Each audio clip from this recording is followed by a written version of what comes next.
कृष्ण, आप सभी का आपके अपने चैनल स्पिरिचुअल जर्नी परिवार में स्वागत है। सनातन धर्म में एकादशी तिथि का विशेष महत्व है। एक साल में कुल 24 एकादशियां आती हैं। इनमें से माघ मास के शुक्ल पक्ष की एकादशी को जया एकादशी कहते हैं। इसके और भी नाम हैं, जैसे कि अजा और भीष्म एकादशी। इस एकादशी का महत्व भगवान शिव ने महर्षि नारद से कहा था।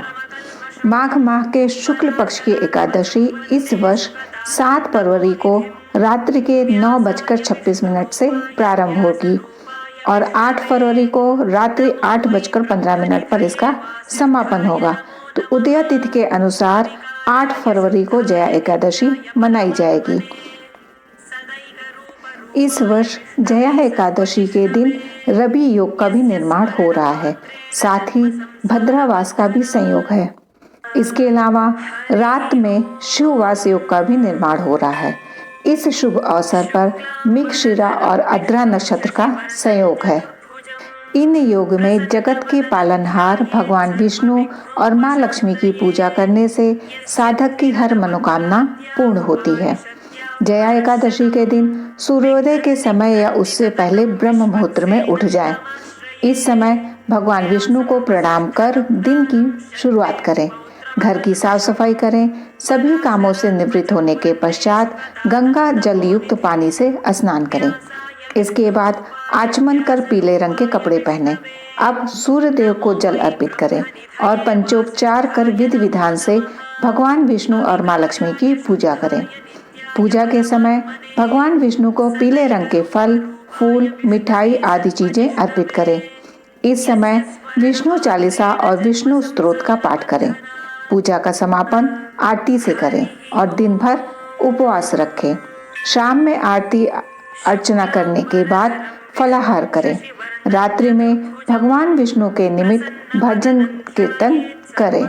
जया एकादशी का पारण 9 फरवरी को सुबह 7:04 से लेकर 9:17 के बीच में होगा। व्रत खोलने के पहले दान देना अत्यंत फलदायी माना जाता है, क्योंकि इससे व्रती के पुण्य में वृद्धि होती है। जया एकादशी के दिन दान पुण्य के कार्य करने चाहिए। कहते हैं कि इस दिन जो मनुष्य भगवान विष्णु की सच्चे मन और श्रद्धा भाव से उपासना करता है, उसके जीवन की सभी परेशानियां दूर हो जाती हैं। कहते हैं जया एकादशी के दिन जगत के पालनहार विष्णु भगवान का नाम जपने मात्र से ही पिशाच योनि से मुक्ति मिलती है। भगवान श्री कृष्ण के श्री मुख से माघ माह के कृष्ण पक्ष को आने वाली षटतिला एकादशी की कथा सुनने के पश्चात युधिष्ठिर जी बोले, हे मधुसूदन, आपके श्रीमुख से माघ मास के कृष्ण पक्ष को आने वाली एकादशी व्रत की कथा सुनकर मैं तृप्त हो गया हूँ। हे मधुसूदन, आप स्वदेज, अंडज, उद्भिज और जरायुज चारों प्रकार के जीवों के उत्पन्न, पालन तथा नाश करने वाले हैं। अब आप मुझे माघ माह जो कि शुक्ल पक्ष को आने वाली एकादशी के बारे में बताने की कृपा करें। इस एकादशी को किस नाम से जाना जाता है? इस एकादशी व्रत का क्या महत्व है? इस एकादशी व्रत का क्या विधि विधान है? इस एकादशी व्रत के फल स्वरूप हमें किन पुण्य फलों की प्राप्ति होती है? यह आप मुझे विस्तार पूर्वक बताने की कृपा करें। श्री कृष्ण, हे धर्मराज, माघ माह के शुक्ल पक्ष की आने वाली एकादशी को जया एकादशी के नाम से जाना जाता है। इस व्रत का अनुष्ठान करने से ब्रह्म हत्या जैसे महापापों से मनुष्य छूटकर अंत समय में मोक्ष को प्राप्त होता है। यही नहीं, इस व्रत के प्रभाव से मनुष्य भूत, पिशाच आदि योनियों से मुक्त हो जाता है। इस व्रत को पूर्ण श्रद्धा और विधि विधान से करने से मनुष्य मेरे परम धाम को प्राप्त करता है। हे राजन, अब मैं तुम्हें पद्म पुराण में वर्णित इस एकादशी महात्म्य की कथा सुनाता हूँ।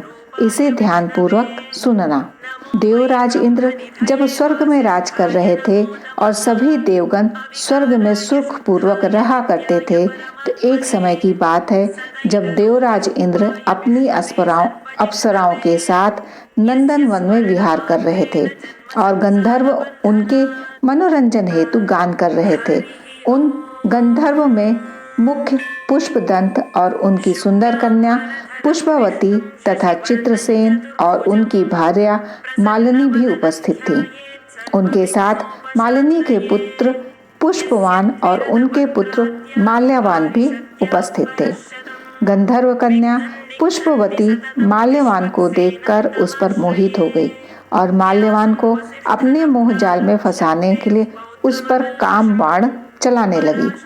उसने अपने रूप, हाव भाव और लावण्य से माल्यवान को मोहित कर लिया था। अब वे देवराज इंद्र को प्रसन्न करने हेतु गान करने लगे, किंतु परस्पर एक दूसरे पर मोहित होने के कारण उनका चित्त भ्रमित हो गया था। उनके सुर अब ठीक नहीं लग रहे थे और वह अपना गान तक भूलने लगे थे। जब देवराज इंद्र को इस विषय में ज्ञात हुआ, तब उन्होंने इसमें अपना अपमान देखा और उन्होंने उन दोनों को शाप दे दिया और कहा, हे मूर्खों, तुमने मेरी आज्ञा का उल्लंघन किया है, अतः मैं तुम्हारा धिक्कार करता हूँ। अब तुम दोनों पृथ्वी लोक में जन्म लोगे और पिशाच योनि में अपने इस पाप कर्म को भोगोगे। देवराज इंद्र का ऐसा शाप सुनकर दोनों बहुत दुखी हुए और हिमालय पर्वत पर अत्यंत दुख पूर्वक अपना जीवन व्यतीत करने लगे। शाप के प्रभाव स्वरूप उन्हें गंध, रस, स्पर्श आदि का कोई ज्ञान ना था। पिशाच योनि में जन्म लेकर वह महान दुख भोग रहे थे और इस कारण बस उन्हें एक क्षण के लिए भी निद्रा नहीं आती थी। जिस जगह वह अपना जीवन व्यतीत कर रहे थे वहां अत्यंत शीत रहा करती थी। शीत के मारे उनका पूरा शरीर जम जाया करता था। उनके दांत कपकपाने लगते थे। एक दिन पिशाच योनि से ग्रस्त माल्यवान ने अपनी भार्या से कहा, ना जाने हमने अपने पूर्व जन्म में क्या पाप किए थे तो इस पिशाच योनि में हमें जन्म लेना पड़ा। इस पिशाच योनि से तो अच्छा है हम नरक के दुख भोग लेते। इस योनि में मिल रहे अत्यंत दुख के कारण अब हमें पाप कर्म करने से सदैव बचना चाहिए। इस प्रकार वो दोनों प्रतिदिन विचार करते हुए अपना जीवन व्यतीत कर रहे थे। एक बार दैव योग से तभी माघ मास के शुक्ल पक्ष की जया एकादशी आई। उस दिन उन्होंने कोई भोजन नहीं किया और पुण्य कर्म कर पुण्य अर्जित किए। केवल फल और फूल खाकर उन्होंने अपना दिन पूर्ण किया और संध्या वेला पर दुखी मन से एक पीपल के वृक्ष के नीचे जाकर बैठ गए। वह समय सूर्यास्त का था। रात्रि में भी अत्यंत शीत थी। शीत से बचने के लिए वह दोनों दुखी होकर एक मृतक की भांति एक दूसरे से लिपटकर पड़े रहे। उस रात्रि भी उन्हें निद्रा नहीं आई थी। जया एकादशी के व्रत और रात्रि जागरण के प्रभाव से दूसरे दिन प्रातः जब वो जगे तब उन्हें इस पिशाच योनि से मुक्ति प्राप्त हुई। खुद को पिशाच योनि से मुक्त हुआ देखकर दोनों बड़े ही प्रसन्न हुए। दोनों ने अब अपना मूल गंधर्व और अप्सरा रूप धारण कर लिया था। दोनों अब सुंदर वस्त्र अलंकारों से सुसज्ज होकर स्वर्गलोक की ओर प्रस्थान करते हैं। एकादशी की यह महालीला देख अवकाश से देव उन दोनों की स्तुति और उन पर पुष्प वर्षा करने लगते हैं। स्वर्गलोक पहुंचते ही दोनों सर्वप्रथम देवराज इंद्र को प्रणाम करते हैं और अपने कुकर्मों की क्षमा मांगते हैं। दोनों को पुनः गंधर्व और अप्सरा वेश में देखकर देवराज इंद्र चकित हो जाते हैं और कौतूहल बस उनसे पूछते हैं कि तुम दोनों ने अपनी पिशाच योनि से कैसे मुक्ति प्राप्त की, मैं ये जानने को उत्सुक हूँ। तब उत्तर में माल्यवान बोले, हे देवराज, यह सब सर्वशक्तिशाली और परम कृपालु भगवान श्री हरि की कृपा और जया एकादशी के व्रत से ही संभव हो पाया है। जया एकादशी के व्रत अनुष्ठान से हमें अपनी पिशाच योनि से मुक्ति प्राप्त हुई है। वृतांत जानकर इंद्र बोले, हे माल्यवान, तुमने सत्य कहा, यह सब भगवान श्री हरि और जया एकादशी के व्रत से ही संभव हो पाया है। जया एकादशी के फलस्वरूप तुम्हें अपनी पिशाच योनि से मुक्ति ही नहीं मिली, अपितु तुम देवों के समक्ष भी वंदनीय बन गए हो। भगवान शिव और श्री हरि विष्णु के भक्त सदैव हमारे लिए वंदनीय हैं, अतः आप दोनों धन्य हैं। हे माल्यवान, अब तुम अपनी भार्या पुष्पवती संग विहार करो। भगवान श्री कृष्ण बोले, हे युधिष्ठिर, जया एकादशी के व्रत से मनुष्य के सारे पापों का नाश सहज हो जाता है। मनुष्य कितनी भी बुरी योनि में अपने कर्मों का फल क्यों न भोग रहा हो, जया एकादशी के व्रत से उसे उस योनि से मुक्ति अवश्य प्राप्त होती है। जो भी मनुष्य अपने जीवन काल में जया एकादशी व्रत करता है, उसे यज्ञ, जप और तप तीनों का फल प्राप्त होता है।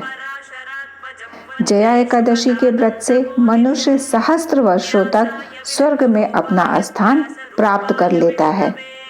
आप सभी को जया एकादशी की हार्दिक शुभकामनाएं। आप और आपके परिवार पर श्री हरि की कृपा सदैव बनी रहे। हरे कृष्ण।